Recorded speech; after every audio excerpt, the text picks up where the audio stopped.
Comment ils vont? Vous connaissez l'histoire de Ferrari? Parce que je vous vois là, fasciné par les rouges. Vous êtes nombreux, mais connaissez-vous bien les origines de ces voitures mythiques? J'en suis pas sûr.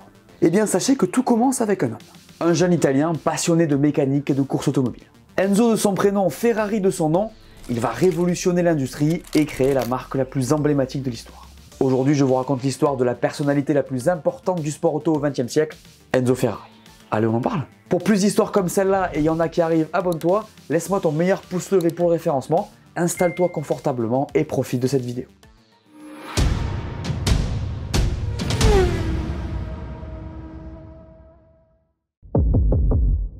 Commençons par le commencement. Qui est Enzo Ferrari? Eh bien, Enzo Anselmo Maria Ferrari naît le 18 février 1888 à Modène, en Italie, dans une famille appartenant à la classe moyenne. Son père est à la tête d'un atelier de poutrelles métalliques, qui est complété par un atelier d'entretien de voitures en 1900. C'est à ce moment-là que le jeune Enzo fait ses premiers pas dans l'univers de l'automobile. Le 6 septembre 1908, alors qu'il a 10 ans, il se rend sur le circuit de Bologne et assiste à sa première course. Malheureusement, la vie d'Enzo Ferrari va prendre un tournant difficile en 1916. Son père et son frère attrapent une grippe et meurent prématurément. Ces décès ont un impact très important sur lui puisqu'au-delà de l'épreuve, il doit interrompre ses études et trouver un emploi. Les difficultés ne vont pas s'arrêter là. En 1917, il est enrôlé dans l'armée italienne qui est engagée dans la Première Guerre mondiale et attrape lui-même cette grippe. Pour rappel, cette épidémie, c'est la grippe espagnole et elle a fait plus de morts que la guerre elle-même à l'époque. Mais il y survit de justesse. Après la guerre, Ferrari est assez seul. Il vit avec sa mère qui est très importante à ses yeux, mais c'est tout.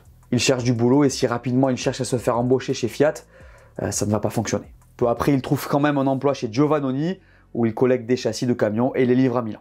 C'est ce job qui lui permet de rencontrer les hommes importants de l'auto à l'époque. Le réseau, ça date pas d'aujourd'hui. Parmi eux, un jeune pilote du nom d'Ugo Sivocci, qui va lui permettre d'être engagé comme pilote d'essai par le petit constructeur CMM en 1919. Il s'installe donc à Milan où il va attendre la reprise du sport automobile. Avec la guerre, ça avait dû s'arrêter, vous l'imaginez. Dans le but de participer à la première course de sa vie, Enzo Ferrari achète une CMN 1520 avec son ami Nico Beretta et ne s'en sort pas trop mal. Il termine 4e de sa catégorie et 11e de la course, loin derrière un certain Antonio Ascari qui court sur une Fiat Grand Prix de 1914. En 1920, son ami Ugo Sivocci lui trouve un volant chez Alfa Romeo, où il devient aussi le bras droit du plus proche collaborateur du président, Giorgio Rimini. Sur les années qui suivent, il fait quelques résultats avec Alfa, mais par-dessus tout, il devient une sorte d'homme à tout faire pour Rimini. Par exemple, quand son ami Ugo Sivocci se tue au volant, c'est lui qui va chercher Vittorio Giano, alors pilote Fiat, et le faire rouler pour Alfa Romeo et construire donc des années de gloire. Sur la piste, par contre, c'est en 1923 qu'il va remporter sa première victoire à Savio. Et elle est importante. Essentielle même, puisque c'est à la suite de ce succès audacieux que le cheval cabré arrive. Je vous raconte. Après cette course, il est présenté au Baracca, une vieille famille italienne dont le fils Francesco était un héros de l'aviation italienne pendant la guerre, et il lui donne le droit d'utiliser le cheval cabré qui ornait le fuselage de l'avion de leur fils, qui était un des amis d'Enzo. Voilà d'où ça vient. En 1924, il remporte 3 victoires de suite à Savio, Polesine et Baracca. Sur ce dernier succès, il reçoit une récompense mineure, celle de chevalier de la couronne d'Italie, puis il est élevé au rang de commendatore. Ça, vous avez déjà entendu. D'ailleurs, c'est une appellation qui ne lui plaisait pas, puisque c'est une distinction qui a été abrogée depuis, puisqu'elle était liée au régime de Mussolini. Il préférait qu'on l'appelle Ingegnere, Monsieur, ou juste Ferrari, pour la petite histoire. À la suite de ces résultats, Alfa Romeo le fait entrer dans son équipe de Grand Prix et l'engage dans la plus grande course de l'année à Lyon-Givors. Enzo Ferrari participe aux essais, mais se retire avant la course et rentre à Modène. Il explique que son forfait est dû à une dépression nerveuse, mais certains pensent qu'il avait tout simplement eu peur. Quand tu vois les voitures de l'époque, tu peux facilement le comprendre. En tout cas, Alfa Romeo ne dit rien sur cette affaire, et il continue de travailler avec eux, mais plus sur la piste. En fait, il gère une agence du constructeur à Modène. Il reprend la course en 1927 jusqu'en 1931, avec des résultats moins prestigieux. Il met fin à sa carrière de pilote dans la foulée. À la fin des années 20, la concession de Monsieur Ferrari marche plutôt bien. Elle attire de riches gentlemen drivers, tout va pour le mieux. C'est à cette époque-là que la Scuderia va naître. Et oui, c'est en 1929 qu'Enzo Ferrari convainc 3 de ses clients, donc les frères Cagnato et Mario Tadini, de financer la fondation de sa coopérative Scuderia Ferrari, pour préparer et faire courir des Alfa Romeo. En gros, Ferrari s'occupait de tout et les pilotes n'avaient qu'à se présenter à la course, tout était prêt pour eux. Le truc, c'est que peu de temps après, l'équipe Alfa Romeo a mis la clé sous la porte. Ferrari est donc devenu Alfa Romeo Racing. Puisque vous l'aurez compris à l'époque, Ferrari fait rouler des Alfa. Restez avec moi, hein. Il faut suivre là. Faut savoir que Monsieur Ferrari avait trouvé un moyen astucieux de se mettre bien avec les organisateurs des courses. En fait, la Scuderia avait des publications régulières dans magazines et journal, et à l'intérieur, il écrivait des articles les mettant à leur avantage. Derrière, ils allaient dans son sens la plupart du temps. C'était une des forces de ce monsieur. Mais tout ça n'a pas duré. À partir de 1934, tout ça a été stoppé par l'émergence des écuries allemandes comme Mercedes-Benz ou Auto Union, qui ont tout raflé sur leur passage. Impossible de rivaliser. Et en plus, les choses ont commencé à se gâter. À son arrivée, le nouveau président d'Alfa décide de rapatrier le programme de course en interne, et la Scuderia est liquidée en 1938. Enzo Ferrari reste directeur sportif pendant un temps, mais ayant trop de mal avec sa direction, il décide de quitter l'entreprise. Le problème, c'est qu'il y a une clause dans son contrat qui l'empêche de construire ou de faire courir des voitures en son nom. Il décide donc de créer un atelier de mécanique de précision de haute qualité dans ses anciens locaux de la Scuderia à Modène. Donc pour attendre. C'est à Noël 1939 que le fils d'Antonio Ascari dont j'ai parlé tout à l'heure va lui rendre visite, un certain Alberto Ascari. En fait, il veut qu'il lui construise 2 voitures de sport pour rouler dans la catégorie 1500 cm3 pour les prochaines Mille Miglia à Brescia l'année suivante. Il accepte, les voitures performent, mais les 2 pilotes doivent se retirer de la course. Ça sera un coup dans l'eau qui ne se répétera pas puisque vous avez capté les dates que je cite. Forcément, la Seconde Guerre mondiale va venir perturber tout ça. Ferrari doit délocaliser son usine dans les Apennins à Maranello pour fabriquer des machines-outils de conception allemande. Je crois que vous venez d'entendre un nom important. Pendant la guerre, Ferrari va essayer de se placer au mieux pour préparer l'avenir. Il se place entre les partisans de Mussolini et les communistes pro-alliés pour traverser la guerre, ce qu'il arrive à faire malgré tout. À la fin de la guerre, il se remet à préparer de nouvelles voitures de course et se retrouve enfin libéré de la clause le liant à Alfa Romeo. Le voilà libre d'utiliser son nom. Il récupère donc Gioacchino Colombo, ancien de chez Alfa Romeo, licencié pour ses idées politiques trop proches de celles de Mussolini, et c'est ce qui va lancer Ferrari. Les 2 hommes se mettent d'accord sur l'utilisation du V12, et c'est en 1947 que la première voiture flanquée du cheval cabré va sortir, la Ferrari 125S. Je vous rappelle que le cheval cabré, c'était l'emblème de son ami Francesco Baracca, décédé pendant la Première Guerre mondiale. Ferrari décide d'ailleurs de le modifier en le mettant sur fond jaune, donc la couleur de la ville de Modène. D'ailleurs, tant qu'on y est, le rouge, donc la couleur typique de Ferrari, c'est la couleur des voitures italiennes en Grand Prix depuis le début du siècle. Vous savez tout. La première victoire d'une Ferrari a eu lieu en 1947 à Rome, et c'est le début de la gloire pour Enzo.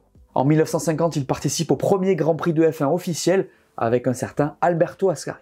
Côté technique, c'est un certain Lampredi qui va remplacer Colombo.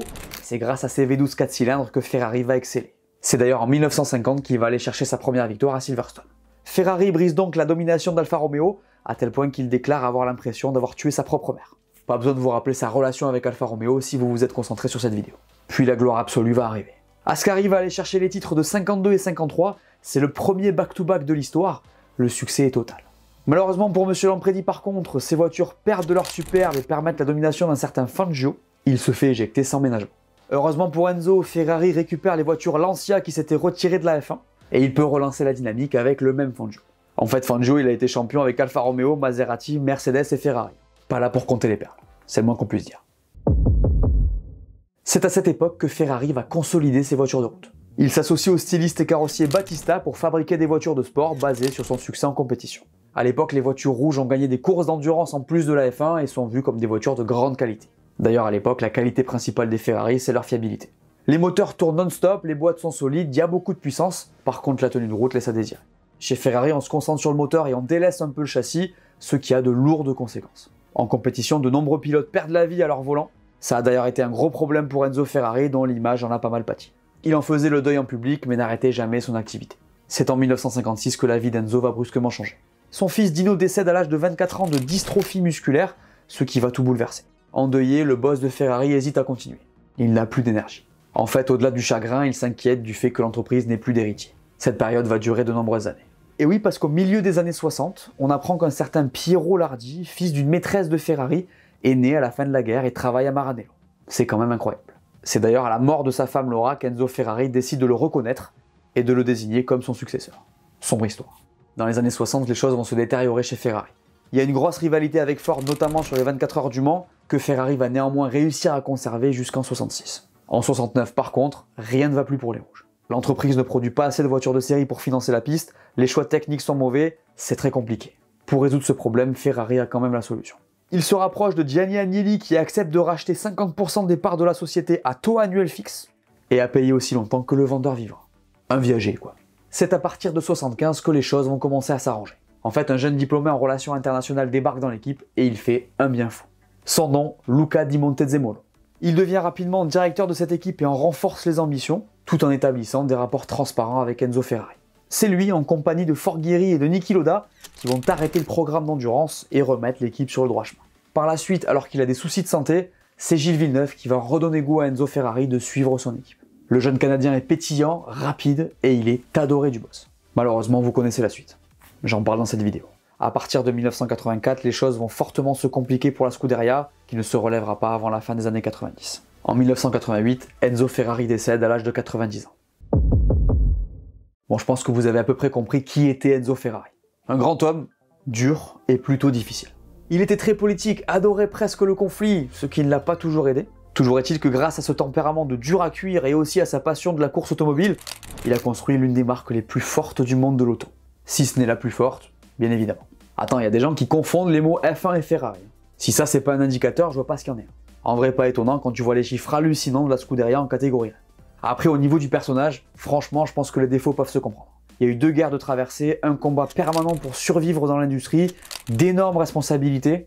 Rome ne s'est pas construite en un jour, Ferrari non plus. Ce monsieur-là a travaillé 16 heures par jour pendant 70 ans, n'oublions jamais ça. Ce qui est fou, je trouve, avec Enzo Ferrari, c'est la capacité qu'il avait à prendre le meilleur de chacun, avant de s'en libérer sans remords au moment de leur péremption. Ingénieur, mécano, pilote, même histoire. Le pic se fait avec Ferrari, après c'est terminé. Je trouve ça incroyable. On se rappellera de sa relation ambivalente avec les pilotes, des deuils à répétition des années 50, de la reconstruction permanente de l'équipe, mais surtout on se rappellera de l'aura du Commendatore, qui a marqué l'histoire en construisant un mastodonte que tout le monde connaît. La Scuderia Ferrari, quoi qu'on en dise, nous tous, elle nous a fascinés, elle nous fascine, ou elle nous fascinera à un moment donné. Dites-moi ce que vous en pensez en commentaire. Voilà, merci à tous de m'avoir écouté, j'espère que cette vidéo vous a plu, laissez-moi un pouce bleu, dites-moi en commentaire ce que vous pensez de l'histoire de Ferrari. N'oubliez pas d'aller voir mes dernières vidéos que vous n'auriez pas vues, dites-moi tout, et on s'abonne. Allez, ciao!